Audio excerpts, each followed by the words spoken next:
Hey everybody, thanks for joining me on this channel, Stage 4 Under 40, where we're documenting my journey with Stage 4 lung cancer.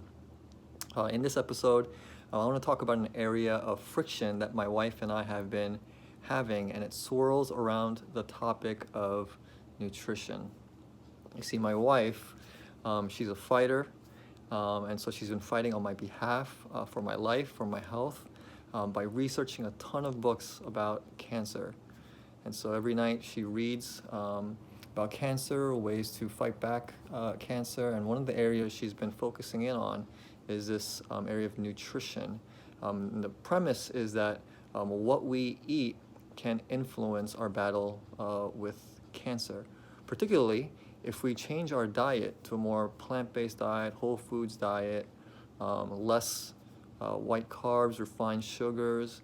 It is said that this gives cancer less opportunity to grow. It's not foolproof, but it can increase your chances to survive against cancer. And there's been a lot of stories of folks who've had stage 4 cancer, but they've completely overhauled their diet, and now they've been living for years, 5-10 years past their diagnosis. So Rachel was totally on board with this.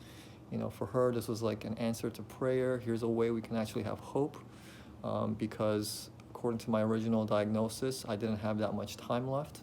But here she had hope that perhaps with simple change of what I eat, that we can really prolong my life. So she was totally bought in. She was telling me about this, and frankly, I believe her. I'm buying in. I do think changing your diet, I do believe nutrition plays a huge role in our health, and I think eating healthy, eating clean, eating natural foods can only help improve my health. So I'm totally bought in. So that's not the problem. The problem is in disagreement with that fundamental concept. The problem is when you actually eat these foods, it is hard. It is hard. You know, for a while I was eating things like lentil, bean, sloppy joes, which I've had before at a friend's house, and it was actually decent. We had it again, and it was just crunchy. It was just weird. The texture just wasn't right. And I'm like, sloppy joes are supposed to be warm and soft. This doesn't remind me of sloppy joes at all, and I could barely get through the whole thing. Adame pasta, it sounds cool. It sounds fancy, but oh my gosh, it's so hard and thick. It was really tough to eat, and so we're just eating a lot of spinach, broccoli, green beans, things of that nature, whole wheat bread, brown rice, which those things aren't too bad, but the totality of a change this massive for me personally, I'm going from eating whatever I want to having such a restricted diet was really tough. And on top of that, you're already struggling with appetite issues. Chemotherapy really just destroys your appetite, so you just don't feel like eating. You just constantly feel weak. You're throwing up, you're nauseous. So like food, you don't have the same relationship with food as you did before. And you're still trying to maintain your weight, maintain your strength, so you still need to eat. But now your diet's completely shifted to this whole foods, plant-based kind of diet, and it was a struggle for me. I would try, but I would get through like quarter of the meal, half the meal. I can't do this anymore. I can't eat. Obviously there would be throwing up in play. So since the diagnosis, my overall body weight has tanked. I'm the thinnest I've been in a long time, maybe like high school or something like that.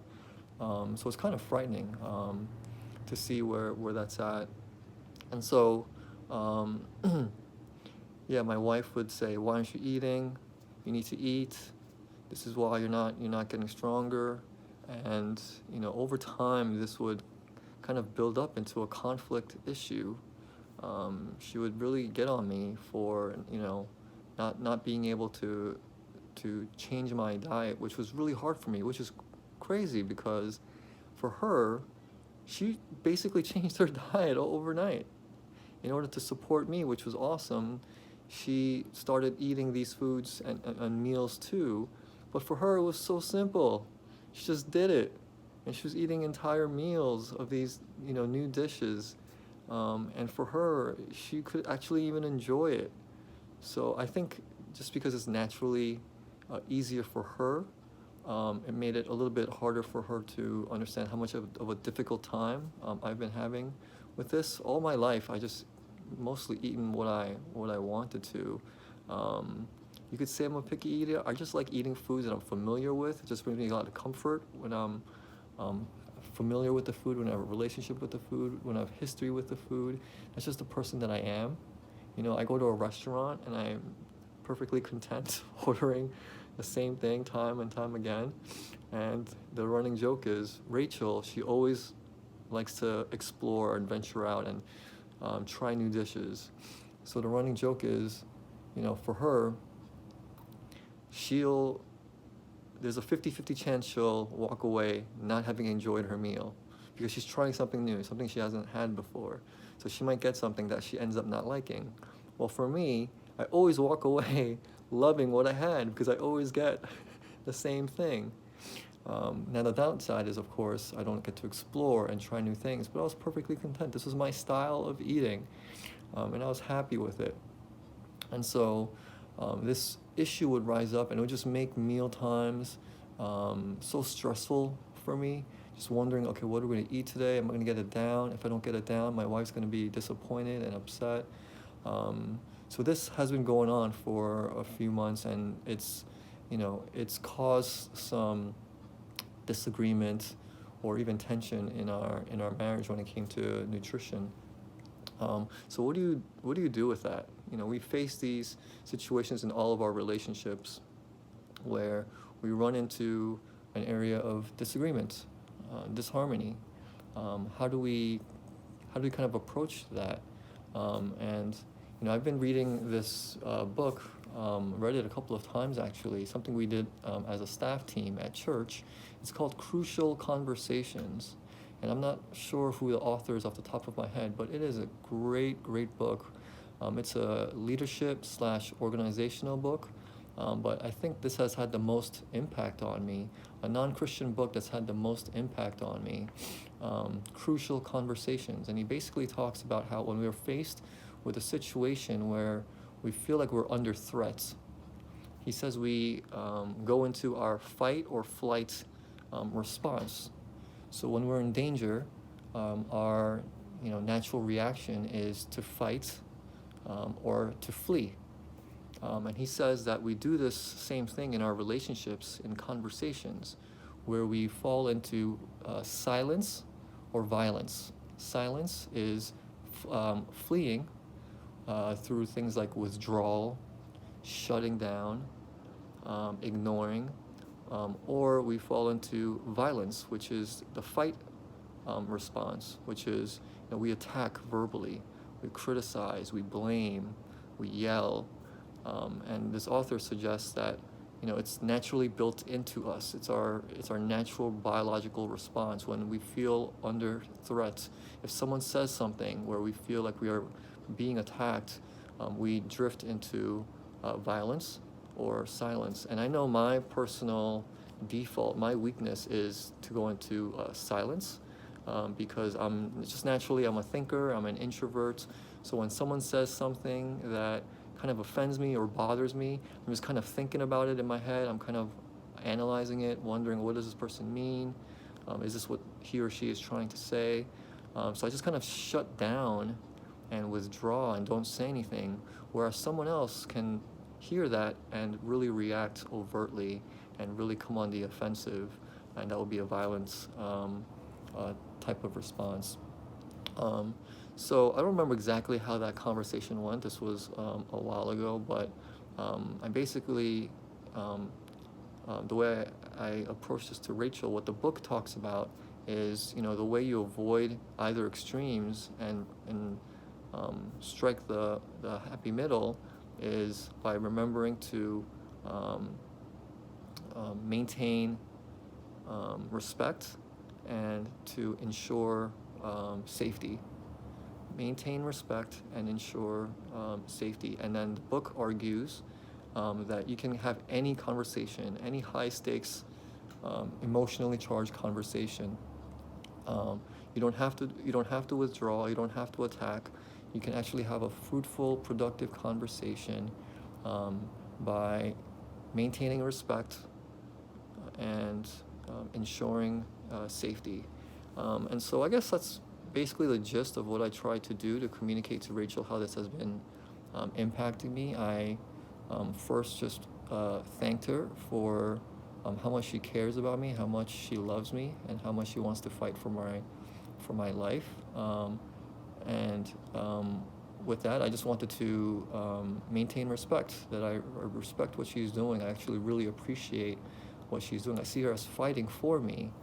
But then I also shared with her that, I wasn't blaming her for my eating struggles, and I wasn't criticizing her effort as if it was something that was a waste of time. I actually shared with her that I really agree with her and I appreciate all the work she's putting into reading and studying.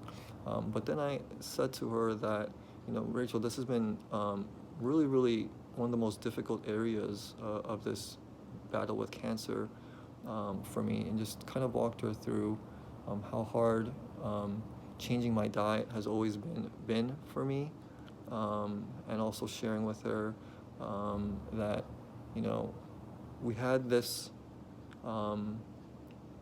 several month span of chemo, and during the first couple of months, month and a half or so, when we had no idea about the nutrition piece, I was basically eating whatever I wanted, getting the chemo, and my first scan after 2 weeks turned out to be really, really good.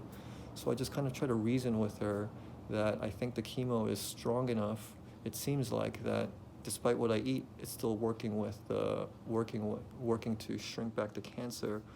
So I suggested to her, with the 4 rounds of chemo that we have left, can we opt for a more gradual shift in my diet instead of trying to do it overnight, which was kind of like what she was going for. And so we talked that through, and it, starting off the conversation not by getting defensive or by criticizing what she was doing or attacking her or minimizing her efforts, but just expressing appreciation for her, and actually agreement in a lot of the areas that we did agree, really tamped down the heat, and we were able to have a conversation with something that could have been so emotionally charged, because she was really into it. And if you're really into something and you're thinking this is going to save someone's life, and now they're just totally minimizing it or contradicting what you say, I mean, that could be very, very hurtful. And I could definitely see a huge argument just coming out of that. But I think just me being able to check my emotions through the help of this book, and communicating with her in a very calm way, gave her the best chance to respond in a good way.